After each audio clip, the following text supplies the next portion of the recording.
Baik, di sini ada strategi pembelajaran dan motivasi belajar. Di sini saya akan menjelaskan terkait dengan rangkuman materi dari pekerti yang saya ikuti di Untirta. Next. Baik, ini adalah strategi belajar. Strategi itu terdiri dari dua hal, yaitu strategi itu sendiri dan pembelajaran. Strategi itu apa? Strategi itu adalah pendekatan secara keseluruhan yang berkaitan dengan pelaksanaan, gagasan, perencanaan, dan juga eksekusi sebuah aktivitas dalam kurun waktu tertentu. Sedangkan pembelajaran adalah suatu kegiatan dosen atau pendidik secara terprogram, ya, dalam desain instruksional untuk membuat mahasiswa dan peserta didik itu aktif dalam menyediakan sumber belajar, ya. Jadi itu adalah definisi dari strategi dan juga pembelajaran. Next. Nah, strategi belajar itu ada beberapa definisi yang menyebutkan bahwa strategi belajar merupakan komponen umum dari suatu rangkaian materi dan prosedur pembelajaran yang akan digunakan secara bersama-sama oleh dosen atau pendidik dan mahasiswa atau peserta didik selama proses pembelajaran itu berlangsung. Bisa dikatakan juga bahwasanya strategi pembelajaran adalah urutan atau pola perilaku dosen atau pendidik untuk dapat mengakomodasi semua variabel pembelajaran secara sadar dan tersistematis. Nah, ada juga yang menyebutkan bahwa strategi pembelajaran itu merupakan gabungan dari beberapa rangkaian kegiatan, cara mengorganisasikan materi pembelajaran mahasiswa atau peserta didik, serta bahan, peralatan, dan waktu yang digunakan untuk proses pembelajaran dalam mencapai tujuan kegiatan pembelajaran yang telah ditentukan. Nah, ini adalah beberapa definisi yang kita lihat terkait dengan strategi pembelajaran itu. Di sini kenapa sih strategi pembelajaran itu menjadi penting? Kita akan lihat alasannya. Next. Baik. Ini adalah strategi pembelajaran itu penting karena pendidikan itu merupakan sektor yang sangat menentukan kualitas suatu bangsa, ya. Ketika pendidikan itu gagal, dia akan berimplikasi pada gagalnya suatu bangsa. Keberhasilan pendidikan itu juga secara otomatis membawa keberhasilan suatu bangsa. Jadi pada dasarnya adalah dunia pendidikan itu hendaknya memperhatikan unsur-unsur yang ada di dalam pendidikan itu, mulai dari peserta didik, ya, kemudian pendidiknya sendiri, kemudian software yang digunakan, manajemen yang terlibat di dalamnya, bahkan sampai dengan sarana dan prasarana yang akan digunakan pada dunia pendidikan tersebut. Akses yang diperlukan dalam pendidikan itu meliputi sumber daya manusia yang berkualitas, jadi adanya tim pendidik yang berkualitas, kemudian ada sumber daya yang berkualitas juga berupa mahasiswa atau peserta didiknya, masyarakat yang mendukung proses pendidikannya, dan juga pendidik itu sendiri atau dosen. Nah, kita lihat nih pentingnya strategi pembelajaran. Next. Dalam rangkuman didapatkan bahwa strategi pembelajaran itu akan memberikan rumusan ataupun acuan kegiatan pembelajaran. Ya, dia akan mencapai tujuan pembelajaran, kemudian dia akan menarik minat belajar peserta didik, serta dia akan memotivasi atau mendorong serta membimbing dan menggerakkan peserta didik untuk belajar akan suatu hal. Nah, ini adalah strategi belajar yang perlu kita lakukan agar peserta didik tertarik, ya, dengan keilmuan yang akan nanti ia peroleh dan akan ia hadapi selanjutnya. Nah, dalam strategi belajar ini kita memiliki beberapa macam bentuk strategi yang bisa kita lakukan. Apa saja itu? Next. Baik, ini adalah macam-macam strategi pembelajaran yang barangkali lebih detailnya bisa lihat di link yang nanti akan saya kirimkan di deskripsi, ya, bisa dilihat di sana. Di sini rangkuman saja. Jadi pada dasarnya strategi pembelajaran itu ada inquiry, ada expositoris, kemudian dia ada berbasis masalah, ya, kemudian ada yang kooperatif, serta ada strategi pembelajaran yang meningkatkan keterampilan berpikir. Nah, strategi pembelajaran ini akan berbeda-beda tergantung dari masalah yang dihadapi ataupun lokasi yang digunakan dalam proses pendidikan yang berlangsung, ya. Nah, tergantung dari kondisi tersebut. Nah, makanya kita lihat nih proses pembelajarannya seperti apa, sehingga strategi yang tepat kita gunakan itu apa. Kita akan lihat karakteristik terlebih dahulu terkait dengan proses pembelajaran. Next. Nah, dikatakan proses pembelajaran itu dia harus interaktif, ya, kemudian ada inspiratif, kemudian menyenangkan, menantang, serta memotivasi peserta didik untuk aktif. Jadi dia berproses pada hal-hal yang menarik, ya, yang tadi disebutkan di depan bahwasanya strategi pembelajaran itu harus menarik. Karena untuk membuat proses belajar itu ada dinamika di dalamnya, ya.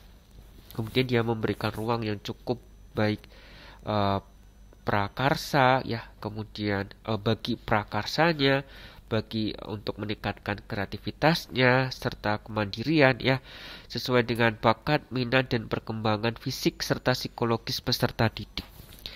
Jadi proses belajar itu juga perlu dilihat peserta didik yang terlibat di dalamnya. Apakah itu peserta didik level dasar, menengah atau atas, ya, ataupun perguruan tinggi. Jadi kita lihat di sana proses belajar itu sehingga strategi belajar itu tepat sasaran, ya, seperti itu.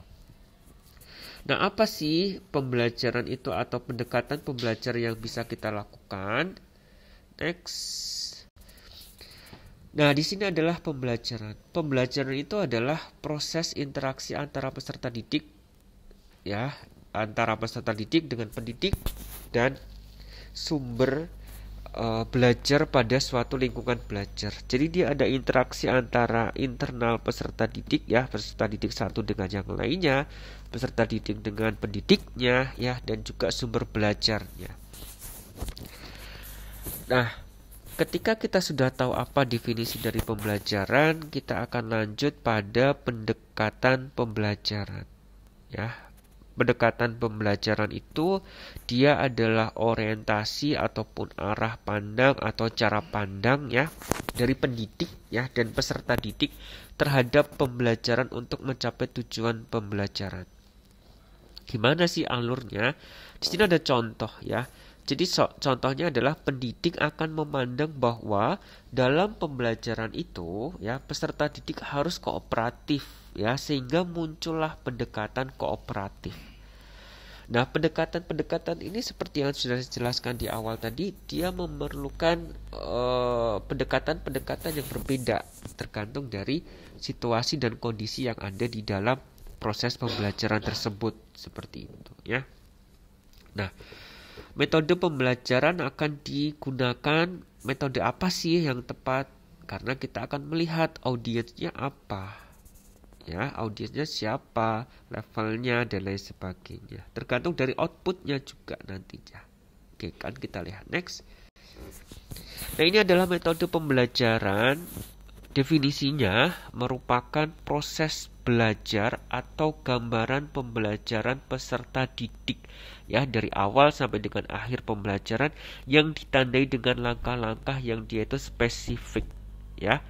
Makanya contohnya adalah model pembelajar kooperatif itu dia memiliki langkah-langkahnya, dia memiliki step by step yang harus dilalui sehingga nanti outputnya dia menjadi kooperatif, ya. Nah, ini adalah metode pembelajaran. Definisi yang lainnya barangkali bisa menggunakan pengamatan, ya, observasi, eksperimen, ceramah, dan lain sebagainya. Itu metode yang bisa digunakan. Nah, sedangkan teknik itu apa? Teknik pembelajaran adalah next. Nah, ini adalah teknik pembelajarannya, ya. Teknik pembelajaran itu adalah cara pendidik untuk menyampaikan atau memfasilitasi peserta didik untuk memperoleh pengetahuan dan atau keterampilan tertentu melalui metode pembelajaran tertentu atau dengan cara yang digunakan untuk mengimplementasikan suatu metode, ya. Contohnya apa? Contohnya adalah teknik presentasi pada kelompok. Dalam metode presentasi itu akan berbeda-beda satu kelompok dengan kelompok yang lainnya. Nah, tekniknya bagaimana? Nah, teknik itu adalah gaya mengajar pendidik yang khas dalam melaksanakan metode ataupun teknik tertentu. Ada pendidik yang dia itu mengajar ceramah dengan penuh gaya humor misalkan, atau ada guru yang memberikan pembelajaran dengan horor misalkan, dengan suasana horor dan sebagainya. Nah, itu tergantung dari pembelajaran yang digunakan ya. Taktiknya itu juga akan berbeda-beda di sana. Kalau kita sudah tahu teknik pembelajaran, strategi pembelajaran, dan metode pembelajaran serta taktik yang digunakan dalam proses belajar, itu menjadi salah satu tujuan untuk kita melakukan penilaian. Ya, penilaian di sini barangkali secara keseluruhan menggunakan taksonomi Bloom. Next. Nah, ini adalah taksonomi Bloom yang kita gunakan. Ya, ada 3 ranah yang dinilai dalam taksonomi Bloom itu. Ada kognitif, ada psikomotor, kemudian ada afektifnya. Kognitif itu ada apa yang dipikirkan. Jadi dia pemikiran, ya. Pemikiran itu ada 6 tingkatan. Ada kognitif 1 sampai dengan kognitif 6. Semakin besar angka, maka akan semakin besar hal yang bisa kita lakukan. Kayak ada hal-hal yang bisa dilihat di dalam proses kognitif itu, ya. Kemudian ada psikomotor, ada 5 tingkatan, afektif ada 5 tingkatan. Setiap tingkatan dia memiliki leveling yang harus dilalui oleh mahasiswa ataupun oleh peserta didik. Ya, secara rinci nanti bisa dilihat di link deskripsi ya, bisa lebih rigid terkait dengan taksonomi Bloom. Oke. Baik, kita akan melanjutkan ke proses belajar di perguruan tinggi. Next. Baik, ini adalah motivasi belajar di perguruan tinggi. Apa yang menjadikan motivasi itu? Setiap orang pasti berbeda-beda motivasinya.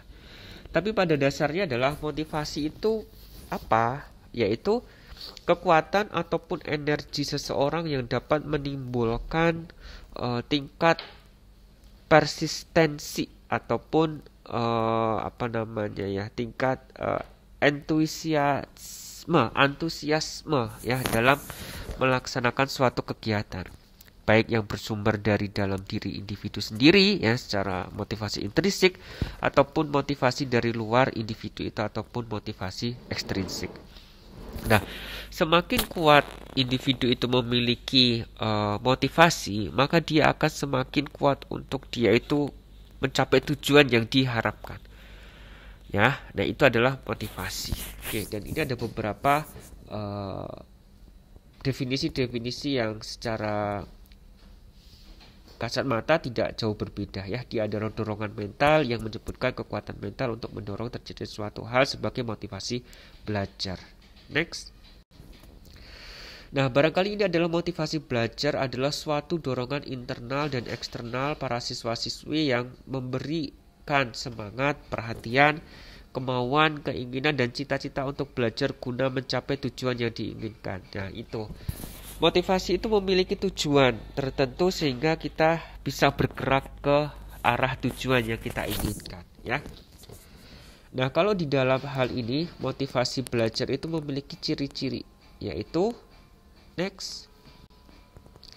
Menurut Sardiman tahun 2010 bahwa ciri-ciri motivasi belajar itu ciri-ciri seseorang memiliki motivasi belajar itu tekun menghadapi tugas ya, kemudian ulet menghadapi kesulitan, kemudian menunjukkan minat terhadap bermacam-macam masalah yang memang menjadi fokusnya ya, kemudian lebih senang bekerja mandiri, kemudian cepat bosan pada tugas-tugas yang rutin ya, kemudian dapat mempertahankan pendapat ya walaupun kalau memang sudah yakin dengan pendapat itu atau sesuatu hal tersebut gitu ya, tidak mudah melepaskan hal yang diyakini itu benar, kemudian senang mencari dan memecahkan masalah soal-soal. Nah, itu adalah ciri-ciri motivasi belajar yang baik ya. Silakan bisa dikaji kepada diri kita masing-masing. Oke, baik, selanjutnya next. Baik, ini adalah analisis hasil kerja yang rendah. Nah, ketika motivasi belajar itu rendah, ya bisa jadi hasil dari belajar itu tidak memuaskan atau kurang seperti itu ya. Sehingga bisa kita lihat bahwasanya prestasi belajar akan rendah, ya bisa jadi belum menguasai pengetahuan ataupun keterampilan yang diinginkan, ataupun sifat dan struktur tugas yang sulit atau tidak menyenangkan, kemudian konsekuensi negatif pelaksanaan suatu tugas gitu ya, kemudian jarang berlatih menggunakan keterampilan tersebut.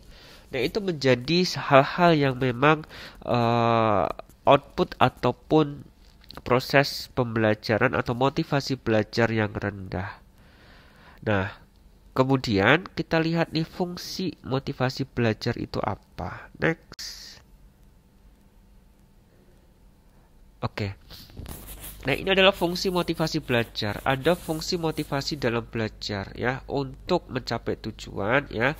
Kemudian fungsi motivasi itu sebagai pendorong, sebagai penentu arah, kemudian juga menyelesaikan perbuatan ya. Dan bisa jadi dia akan pendorong usaha untuk mencapai prestasi. Nah, tergantung dari fungsi motivasi belajar itu apa ya. Makanya ada beberapa teori yang menilai terkait dengan motivasi itu. Next. Nah, teori-teori motivasi itu ada motivasi dan penguat, kemudian ada hadiah dan penguatan, ya, kemudian ada cognitive dissonance, ya, yaitu teori-teori yang dia mengangkat tentang motivasi. Kemudian next ada teori atribut. Ya, teori atribut itu yang mencari penjelasan atau mencoba untuk mengerti mengapa seseorang itu memberikan alasan, terutama jika seseorang mengalami kegagalan atau kesuksesan. Nah, itu teori atribusi ya. Kemudian teori yang terakhir next, bahwasanya dia adalah menghargai dirinya sendiri ya, ada self worth yang dia bisa dapatkan. Ya, dia akan memotivasi bahwa ini adalah self worthing untuk saya memotivasi diri saya sendiri gitu, karena saya mendapatkan hal yang terbaik misalnya ya. Oke, next, bahwa ini ada strategi untuk merangsang minat ya, ada gunakan metode penyampaian dan perkuliahan, menggunakan variasi media, kemudian menggunakan humor, kemudian menggunakan peristiwa yang nyata ya sebagai contoh, memperjelas konsep yang diuraikan gitu ya. Kemudian ada teknik bertanya untuk melibatkan mahasiswa. Oke. Baik, selanjutnya next tentang next tentang strategi untuk meningkatkan kepercayaan diri atau confidence. Confidence itu apa? Confidence itu adalah kenyamanan ya, kepercayaan diri. Dia akan memperbanyak pengalaman berhasil mahasiswa ya, kemudian perkuliahan disusun dalam bagian yang lebih kecil ya, kemudian meningkatkan harapan agar mahasiswa itu berhasil dan menyatakan persyaratannya ya, kemudian memungkinkan kontrol keberhasilan di tangan mahasiswa ya. Kemudian ada kontrak belajar ya, kemudian tumbuh kembangkan kepercayaan diri mahasiswa, berikan umpan balik yang konstruktif. Nah, itu bisa untuk meningkatkan strategi kepercayaan diri. Next. Nah, selanjutnya adalah strategi untuk meningkatkan kepuasan ya. Gunakan pujian, berikan kesempatan mahasiswa untuk mempraktekkan ya, kemudian minta mahasiswa membantu teman yang belum berhasil, kemudian bandingkan prestasi mahasiswa dengan prestasi sendiri di masa lalu ya, atau standar lain, bukan dengan mahasiswa yang lain. Jadi kita lihat diri kita sendiri sebagai pengajar, bukan mengalihkan antara pelajar satu dengan yang lainnya. Baik, next, ini adalah simpulannya, ada internal, eksternal. Oke, next. Baik, ini adalah simpulannya. Jadi motivasi itu akan disesuaikan dengan kondisi, bidang, dan tingkat kesulitan yang dihadapi peserta didik, kemampuan yang dimiliki, dan tujuan yang ingin dicapai. Jadi akan berbeda-beda individu satu dengan individu yang lainnya. Next. Baik, terima kasih. Semoga bermanfaat videonya. See you on the next video.